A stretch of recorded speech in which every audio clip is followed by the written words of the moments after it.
এটা আমি সেম ভাবে পিছনের প্যানেলও দিয়েছি। আমার ড্রেসের এই জায়গাটা দেখলে বুঝতে পারবে, বলে দিব। আর এই কাপড়ের প্রশ্ন করো আমি কোথা থেকে কাজ শিখেছি। আর দেখো কতটা সুন্দর লাগতেছে। হচ্ছে এই লেসটা লাগিয়েছি, একদম সুন্দরভাবে গলাটা বসে যাবে। দেইনি, এটা কারণ হচ্ছে সব ড্রেসে লেস আসলে ভালো লাগে না। সো হ্যালো এভরিওয়ান, আসসালামু আলাইকুম। কেমন আছো সবাই? আই হোপ ভালো আছো, সুস্থ আছো। আলহামদুলিল্লাহ আমিও ভালো আছি। সুরানিয়াস ব্লগ থেকে নিহা বলছি। সবাইকে স্বাগতম জানিয়ে আজকে ব্লগটা শুরু করলাম সন্ধ্যাবেলা থেকে। আর আজকে হচ্ছে আমি তোমাদের দেখাবো গস কাপড় দিয়ে কিভাবে তোমরা ডিজাইনার ড্রেস বানাতে পারবে খুবই অল্প সময় ঘরে বসে। ঈদের কিন্তু আর বেশি দিন বাকি নেই। এই শেষ মুহূর্তে এসে আমরা কিন্তু সবাই হচ্ছে অনেক বেশি ব্যস্ততার মধ্যে থাকি, তবে অনেকেরই কিন্তু ড্রেস বানানো হয় না। চাইলে তোমরা এইভাবেও গস কাপড় কিনে বানাতে পারো খুবই অল্প সময়ে, অল্প দামে, বা 3 পিসেও দিতে পারো। আমার এটা কিন্তু একটা 3 পিস ছিল কেনা, তবে লেস লাগানোর পরে কিন্তু 3 পিসগুলো দেখো কতটা বেশি সুন্দর লাগছে। একদম অন্যরকম একটা লুক চলে আসছে, মনে হচ্ছে এটা আমি এভাবে কিনে নিয়ে আসছি। তবে এটা কিন্তু আমি এক্সট্রা করে লাগিয়ে নিয়েছি। আর এই লেসটা দেওয়ার পর থেকে কিন্তু 3 পিসটা অনেক বেশি গর্জিয়াস হয়ে গেছে। এটা আমি সেমভাবে পিছনের প্যানেলও দিয়েছি, একদম একইভাবে। হচ্ছে হাতাও দিয়েছি। আর আজকে তোমাদের কিছু টিপসও বলে দিব। অনেক কাপড়ের প্রশ্ন করো আমি কোথা থেকে কাজ শিখেছি, আমি কিভাবে বানাতে পারি, আমি হচ্ছে আদৌ কাজ শিখেছি কিনা, সব কিছুই তোমাদের সঙ্গে এই ব্লগে শেয়ার করব। দেখো আমি হাতায় কিভাবে দিয়েছি প্যানেলটা করে। এখানে হচ্ছে 2টা লেস আছে, এটাও কিন্তু আলাদা করে দিয়েছি আমি। তো এর মধ্যে হচ্ছে আমার প্রিন্সেস আসছিল, তার জন্য একটু হচ্ছে অফ দিতে হলো কথা। তো যাই হোক, এখন হচ্ছে তোমাদের প্রপারভাবে আমি দেখিয়ে দিচ্ছি সব কিছু কীভাবে আমি করেছি। যেটা বলছিলাম, এই হাতের অংশটা এটাও কিন্তু আলাদা করে আমি লেস লাগিয়েছি। সেমভাবে নিচে যেভাবে প্যানেলে করেছি একটা মোটা লেস, একইভাবে আমি হাতেও লাগাইছি। আর তার কারণে দেখো পুরো জামাটাই কিন্তু গর্জিয়াস লাগছে। এটা হচ্ছে গলার পোষণ। গলার সাইডটাও আমি সেমভাবে হচ্ছে হাতার এই লেসটা দিয়ে দিয়েছি চিকনটা। এখানে কিন্তু মোটাটা দিলে ভালো লাগতো না। যারা ডিজাইনার ড্রেস তৈরি করে আমার মনে হয় তাদের মাথায় এগুলো অনেক বেশি থাকে। তবে আমি যেহেতু সবসময় বানাই না, আমার নিজের জন্য করি, সো আমার অত আইডিয়া আসে না, বাট যতটুকু এসেছে। আর এই তো গলার পোষণটা দেখো, এটা হচ্ছে লেসটা আমি এভাবে দিয়ে দিয়েছি। সঙ্গে এই ছোট ফুলগুলা এখান থেকে খুলে 3টা ফুল এখানে দিয়েছি যাতে দেখতে সুন্দর লাগে। তবে এটা পরার পর কিন্তু অনেক সুন্দর একটা লুক দিচ্ছিল, খুবই ভালো লাগছিল আমার কাছে। আমার ড্রেস আমার কাছে ভালো লাগছে ব্যাপারটা তা নয়, যাদের দেখিয়েছি তারা অনেক বেশি প্রশংসা করেছে, ইভেন পছন্দও করেছে। তো এটা হচ্ছে গলা হাতা এভাবে দিয়েছি। আর প্রতিটা ড্রেসই আমার মনে হয় একটু সুন্দর করে যদি তৈরি করা যায় তাহলে দেখতেও কিন্তু ভালো লাগে। আর এই তো ওই প্যানেলটা তো তোমাদের আগেই দেখিয়ে দিয়েছি, সেমভাবে দিয়েছি নিচটা। তো এখন আসি তোমাদের একটা টিপস বলি। এই গলাটা দেখো, আমার বেসিক্যালি সব জামাতে গোল গলা। আমি হচ্ছে বোট গলা অনেক পছন্দ করি, যেহেতু একটু হেলদি হয়ে গেছি। বোট গলা নর্মালি একটু স্লিম মানুষ পরলে ভালো লাগে, আর যেহেতু আমি একটু হেলদি হয়ে গেছি তাই বোট গলা এখন আপাতত আমি পরি না, আমি সবসময় গোল গলাই পরি। আর আমার গলার ফিনিশিংটা দেখো কত সুন্দর হয়েছে, একদম রাউন্ড। গলা যদি সুন্দর না হয় ড্রেস পরলেও ভালো লাগে না, এটা হচ্ছে সত্যি কথা। আর এই যে এই সুন্দর গলাটার পিছনে ছোট্ট একটা গল্প বলি তোমাদের। নর্মালি হচ্ছে ভকরুম দিয়ে কিন্তু এই গলাটা করা হয় অনেক শক্ত করে। যেহেতু আমার অনেকগুলো বকরুম আছে, বাট বাসা চেঞ্জ করার চক্করে আমি কোথায় রাখছি খুঁজে পাচ্ছি না। হচ্ছে মাথায় আসলো ঠিক আছে কোনো ব্যাপার না, বকরুম পাচ্ছি না। তো একটা কাজ করি, আমি নিজের আইডিয়া থেকেই আমরা যে শপিং করে নিয়ে আসছিলাম, যে শপিং ব্যাগগুলা ছিল ওইগুলা দিয়েই হচ্ছে আমি বকরুম তৈরি করেছি। এই তো দেখো আমার ড্রেসের এই জায়গাটা দেখলে বুঝতে পারবে যে কিভাবে করেছি আমি। তো প্রতিটা জামাই কিন্তু আমি এইভাবে বকরুম দিয়ে করেছি। আর এগুলো হচ্ছে হাতের কাজ বাকি রেখেছি যাতে তোমাদের দেখাতে পারি, যাতে বুঝতে পারো যে সবসময় যে গলাটা বকরুম দিলেই সুন্দর হবে। অনেকের ধারণা যে ওটা দিলে গলাটা একদম পারফেক্টলি বসে থাকে, না হয় কিন্তু পারফেক্ট হয় না, একদমই তা নয়।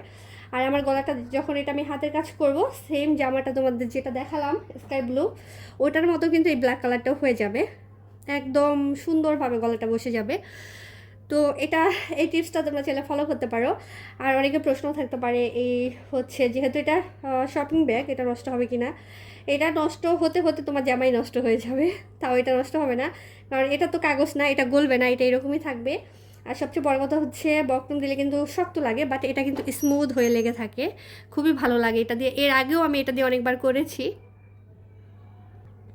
তো ভাবলাম এই টিপসটা তোমাদের সঙ্গে শেয়ার করি।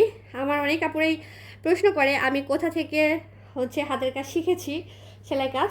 অ্যাকচুয়ালি আমি কোনো জায়গা থেকেই শিখিনি, আমি নিজে নিজেই পারি। আর ইউটিউব আমাকে অনেক সাহায্য করেছে, এটাও সত্যি কথা, কারণ আমি অনেক ছোটোবেলা থেকেই জামা কাপড় বানাতে পারি। আর এটা আমার একটা এক্সট্রা পাওয়ার বলতে পারো, গড গিফটেড। আমি একটা কাজ দেখলেই পারি, আমার শিখতে হয় না। বেসিক্যালি যদি বলি পার্লারের কথা, সো আমি কিন্তু পার্লারের টুকিটাকি সব কাজ করতে পারি, একদম চুল কাটা থেকে ফেসিয়াল থেকে শুরু করে এভরিথিং। বাট আমি কখনো শিখিনি। যখন আমি হোস্টেলে ছিলাম সব মেয়েদের ব্রু প্লাক করে দিতাম, চুল কেটে দিতাম, সাজিয়ে দিতাম, শাড়ি পরিয়ে দিতাম। এগুলো আসলে চোখে দেখা কাজ, এগুলো শেখার কিছুই নেই, আমার শিখতে হয় না, এটা গড গিফটেড। আমি একবার দেখলেই পারি। যত হার্ড মানে যত সুন্দর চুল কাটাই হোক না কেন, যত স্টাইলের হোক না কেন, জাস্ট একবার দেখলেই হয়ে যায়। তো এটা গড গিফটেড হতে পারে, তার জন্য হয়তো পারি। যাই হোক, অনেক কথা বললাম। তো এই প্যানেলটা হচ্ছে একটা লম্বা করে দেয়া ছিল। আমার এই ড্রেসটা আমি যখন তোমাদের দেখিয়েছি ভিডিওতে, তোমরা হয়তো অনেকেই দেখেছো। তো ওই লম্বাটা আমি কেটে জাস্ট 2টা করেছি, কারণ খুব একটা ভালো লাগছিল না ওইভাবে লম্বা থাকার কারণে। 2টা বানিয়ে 2 পাশে দিয়ে এখানে কিন্তু ব্ল্যাক কালার আরেকটা লেস দিয়েছি, দেখা যাচ্ছে কিনা জানি না। এখানে খুব সুন্দর একটা ব্ল্যাক কালার লেচও দেওয়া হয়েছে। আর এটা দেওয়ার কারণে কিন্তু এটার গেট আপটা অনেক বেশি সুন্দর আসছে। সেমভাবে যেহেতু এটা ব্ল্যাক কালার ড্রেস, এটাতে যদি আমি অফ হোয়াইট কালার লেস দিতাম, ড্রেসটা একদমই খ্যাত লাগতো, একদমই ভালো লাগতো না, বাচ্চাদের মতো হয়ে যেত। তো একটু স্ট্যান্ডার্ড রাখতে যাওয়ার কারণে এই যে ব্ল্যাক কালার লেসটা দেয়া, আর এটা দেওয়ার পর অনেক বেশি ভালো লাগছিল। তো আমার হাজব্যান্ড বলতেছিল যে তোমার হচ্ছে ফ্যাশন সেন্স অনেক ভালো। পরে আমি বললাম যে আমি তো ফ্যাশন ডিজাইনার, তুমি জানো না? আমি তো বলেছি ফ্যাশন ডিজাইনার কোর্স করি, তুমি তো আমাকে করতেই দিলা না। তো যাই হোক, আমরা তো আর বিজনেস দিচ্ছি না, যদি ফিউচারে দিই অবশ্যই ইচ্ছা আছে। আর এই লেসটা তো জামার সঙ্গেই ছিল, এটা কিন্তু আলাদা করে দেওয়া হয়নি, বাট পিছনে আমি এটা আলাদা করে এক্সট্রা দিয়েছি, যাতে একটু সুন্দর লাগে, জামাগুলো আর একটু কোয়ালিটিফুল লাগে, এটার জন্যই। আর এই টিপস খাটিয়ে তোমরা যদি যারা ঘরে বসে ইনকাম করতে চাও, ইজিলি করতে পারো। বেবি ড্রেস কিন্তু অনেক চাহিদা, বিশেষ করে ভয়েল কাপড়ের সুতির ড্রেসগুলো। এটা হচ্ছে ওই ব্ল্যাক কালারটার না। তো চাইলে নিজেরা কাজ শিখে একটা পুরান সেলাই মেশিন 2000, 2500, 3000 টাকা হলেই কেনা যায়, ভালো মানের একটা সেলাই মেশিন। তো দেখা যায় নর্মালি ঘরে বসে এই রোজার মাসে 20,000, 30,000 টাকা ইনকাম করা আমি মনে করি কোনো ঘটনাই না, একদমই ইজিলি করা যায় নিজের কাজের পাশাপাশি। আর এটা হচ্ছে ব্ল্যাক কালারটা সালোয়ার, আমি সালোয়ারে সুন্দর করে দেখো প্যানেল করে দিয়েছি, যেহেতু আমি একটু প্লাজো পরতে পছন্দ করি ঢিলা ডালা, তার জন্য প্লাজোই বানিয়েছি। প্যান্ট কাট আগে পরা হতো অনেক, বাট ইদানিং প্লাজোটাই বেশি পরা হচ্ছে। এটাও হচ্ছে আমি লেস দিয়ে করেছি সেমভাবে, এটা কমপ্লিট হয়নি। এই যে বর্ডারটা ছিল এটা হচ্ছে ড্রেসের সাইডে ছিল, তো এটা কেটে আমি এদিকে লাগিয়ে দিয়েছি নিচের সাইডটাতে, যাতে দেখতে সুন্দর লাগে। আর দেখো কতটা সুন্দর লাগতেছে, দেন হচ্ছে এই লেসটা লাগিয়েছি। আর লেস কিন্তু আমি সবসময় এইভাবে লাগাই ভিতর থেকে, এইভাবে লাগাইলে ড্রেসটা পরলে না লুকটা খুব সুন্দর লাগে দেখতে। তো আর এটার গলাও যদি দেখাই সেমভাবে দেখো করেছি, মানে বকরুমের পরিবর্তে এটা দিয়ে হাতের কাজ বাকি আছে, হাতের কাজ করব। আর এটা হচ্ছে 2/4 হাতা, মানে 3/4 হয়নি, কিন্তু হয়নি বলতে 3/4 আমি দেইনি, কাপড় ছিল অনেক, দেওয়া যেত। বাট সব ড্রেস কিন্তু সবভাবে মানে একইভাবে তৈরি করলে দেখতে সুন্দর লাগে না। এক একটা ড্রেস আমার মনে হয় নিজস্ব প্যাটার্নে তৈরি করা উচিত। এটা যেহেতু বাসা পড়ার নর্মাল একটা ড্রেস, সো এটা ফুল হাতা 3/4 হাতা দিলে ভালো লাগতো না, তাই এটা 2/4 রেখেছি। তো ওভারঅল সব কিছু মিলিয়ে কেমন লাগছে তোমাদের একটু কমেন্ট করে জানাতে পারো। যারা বিজনেস করতে চাও তারা তো ইজিলি করতে পারো, যারা নিজের জন্য আমি তো নর্মালি হচ্ছে আমার ড্রেসই বানাই, মেক করি। এই মাসে আমার মিনিমাম হচ্ছে 4,000 টাকা টেলারে দিতে হতো, একদম কম করে হলে 4,000 টাকা যেত।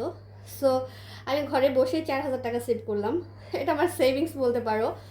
কারণ একটা ব্লাউজ, একটা শাড়ি যদি 1,000 টাকাতে কিনি, ব্লাউজটা বানাতে দিলে সেটা 600-700 টাকা মজুরি নেয়, এত বেশি। আমার এটা হচ্ছে একটা পেটিকোট, এটা আমি বানিয়েছি ব্ল্যাক কালার শাড়ির জন্য। আর ব্লাউজটা এখনও কমপ্লিট হয়নি, শাড়ি ব্লাউজ। নর্মালি শাড়িটা কিনেছিলাম 1,800 টাকা দিয়ে, আর ব্লাউজের মজুরি চেয়েছে 800 টাকা ঈদ উপলক্ষে, কারণ ফলস দিয়ে করবে তার জন্য। দেখেন আমি আমারটা মেক করবো, এখান থেকে আমার 800 টাকা কিন্তু বেঁচে গেল। তো দেখা যায় আমি যতগুলো ড্রেস বানিয়েছি ইজিলি 5-6 হাজার টাকা আমার চলে যেত সবগুলাই। আর এইভাবে যদি টেলারে আমি দিতাম স্টাইল করে মাপ বানাতে, যে আমাকে এত সুন্দর করে বানিয়ে দিতে হবে, তাহলে কিন্তু আরও বেশি যেত। তো একটু আমার মনে হয় একটু বুদ্ধি করে কাজ করলে অনেক ইজিলি সব কিছু ম্যানেজ করা যায়। আর এটা হচ্ছে একটা সিল্ক কাপড়ের ড্রেস। এটা কি কাপড় আমি জানি না, তবে সিল্ক আর কি। তো আমার বাড়িওয়ালার ওই দিন বলতেছিল বাড়িওয়ালা ভাবিটা যে আপনি ভাবে সিল্ক কাপড়ও বানাতে পারেন। তো যাই হোক, এটার হাতাটা আমি এভাবে দিয়েছি। আর এটাতে লেস দেইনি, এটার কারণ হচ্ছে সব ড্রেসে লেস আসলে ভালো লাগে না, কারণ এটা লেস ছাড়াই সুন্দর। আর এটাতে লেস দিলে কম দামি লেস ভালো লাগতো না, তার জন্য আর কি দেওয়া হয়নি। এটার ইস্ত্রি করতে হবে, বানিয়ে কোনো ড্রেস ইস্ত্রি করিনি। এটা হচ্ছে আমি একটু পাইপিং করে দিয়েছি সুন্দর করে। তো ইস্ত্রি করলে দেখা যায় গলাগুলো খুব সুন্দর করে বসে যাবে। আর একটু লুজ করে এভাবে হাতা দিলে না দেখতে ভালো লাগে। এই সাইডটা একটু লুজ থাকলে, এই জায়গাটা ফিটিং থাকলে খুবই ভালো লাগে। দেন এটা আসলে এক্সট্রা করে দেখানোর কিছুই নেই, কারণ আমি নিজেই যেহেতু আমার ড্রেস মেক করি, সো আমার রুচি অনুযায়ী সব কিছু তৈরি করি। এটাও সেমভাবেই আছে। আমি জাস্ট নিচের যে বর্ডারটা এটা খুলে সুন্দর করে বসিয়ে দিয়েছিলাম, কারণ ড্রেস মেক করার পরে এই সাইডটা কিন্তু, এই দুটা সাইড যদি কোনার দিকে লম্বা হয়ে থাকে দেখতে খুবই বাজে লাগে। তো তাই এই জায়গাটা খুলে আমি একটু কমিয়ে দিয়েছিলাম। তোমরা দেখলেই বুঝতে পারবে এই জায়গা থেকে এই জায়গাটা কিন্তু মোটা অংশ, আর এই জায়গার প্যানেলটা কিন্তু চিকন আছে, তার কারণ পরার পর কিন্তু এটা ব্যালেন্স হয়ে যায়, দেখতে ভালো লাগে। তো এই ছিল আমার হচ্ছে ঈদের আর কি শপিং করেছি যা, সেই সব ড্রেসের বানিয়ে নিয়েছি ওইগুলা। আর তোমাদের সঙ্গে আজকে আর তেমন কিছু শেয়ার করছি না, কারণ এখনও কিছু কিছু ড্রেস তারপরে ব্লাউজ বাকি আছে, সেগুলো পরবর্তীতে তোমাদের অন্য ব্লগে শেয়ার করব। আর আজকে হচ্ছে আমি ক্যামেরার সামনেও এসে কথা বললাম না, একটু ব্যস্ত ছিলাম সব কিছু মিলিয়ে। তো আমার ড্রেসগুলো কেমন হয়েছে তোমরা কমেন্ট করে জানাতে পারো। আর তোমরাও চাইলে ইজিলি নিজেদের জন্য বা চাইলে বিজনেস করতে পারো, খুব সহজে মেক করতে পারো। ঘরের অন্যান্য কাজ সামলেও কিন্তু এই কাজগুলো ইজিভাবে করা যায়। তো যাই হোক, আজকে এই পর্যন্তই। সবাই ভালো থেকো, সুস্থ থেকো। আল্লাহ হাফিজ সবাইকে।